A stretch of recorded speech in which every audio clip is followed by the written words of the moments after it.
నా పేరు ప్రభుకుమారి అండి. మేము ఉండేది ఎన్కేపాడు. అయితే నాకు ఇక్కడ రొమ్ము దగ్గర నొప్పి వస్తుంది ఏంటని నేను 4-5 సార్లు చూపించుకున్నాను. చూపించుకుంటే క్యాన్సర్ అన్నారు. అట్టా 1,50,000 దాకా బయట అక్కడక్కడ చూపించాం. 1,50,000 దాకా అయిపోయినాయి. అయిపోయిన తర్వాత ఎవరో తెలిసిన వాళ్ళు అమెరికాను క్యాన్సర్ హాస్పిటల్లో బాగా చూస్తున్నారన్నారు.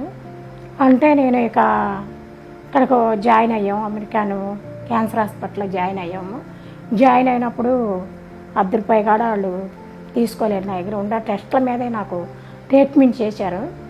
సాయికృష్ణ గారు బాగా చూశారు. బాగా చూసి ఎంతో బాగా తల్లిలాగా చూసి ట్రీట్మెంట్ మొదలెట్టారు.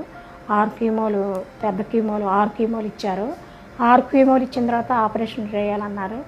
ఆపరేషన్ చేశారు. రొమ్ము తీసేసి ఆపరేషన్ చేశారు. ఆపరేషన్ కూడా చేసినట్లేదు. చేసినక్కడ నాకు ఎటువంటి ఇబ్బంది లేదు. చక్కగా మానిపోయింది. నేను 15 రోజులకే పని చేసుకోగలిగాను. చాలా బాగా చేశారు ఆపరేషన్ కూడా. అయితే ఆ తర్వాత మళ్ళీ చిన్న కీమోలని మళ్ళీ 11 కీమోలు ఇచ్చారు. అయిన తర్వాత 15 రోజులు మళ్ళీ రేడియేషన్ ఇచ్చారు. ఇది కూడా తీసుకున్నాను. అది కూడా తీసుకున్న తర్వాత నా ఆరోగ్యం చాలా బాగుంది. డాక్టర్ గారు బాగా చూశారు.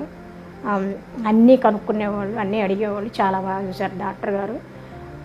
నర్సులు కూడా ఎంతో బాగా, అసలు ఇసుక్కోకుండా ఎంతో బాగా నర్సులు కూడా చాలా ఇదిగా చూశారు.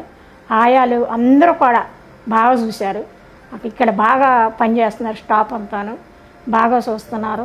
గౌరవంగా వచ్చిన పేషెంట్కి గౌరవించి చాలా బాగా చూస్తున్నారు. నేను ట్రీట్మెంట్ అంతా చేయించుకున్నాను. నేను ఇప్పుడు బాగున్నాను. అప్పుడు నెలకొకసారి వచ్చి చూపించుకోమన్నారు. అలా నేను నెలకొకసారి వచ్చి చూపించుకుంటున్నాను. ఇక్కడ చాలా బాగా డాక్టర్లు ఏంటి, నర్సులు ఏంటి, ఆయాలేంటి అందరూ బాగా చూస్తున్నారు. పేషెంట్ వచ్చే గడగడలాడితే ఎవరికైనా అవసరమైతే క్యాన్సర్ హాస్పిటల్, అమెరికన్ క్యాన్సర్ హాస్పిటల్కి వచ్చి చూపించుకోమని మిమ్మల్ని అందరికీ మనవి చేస్తాను.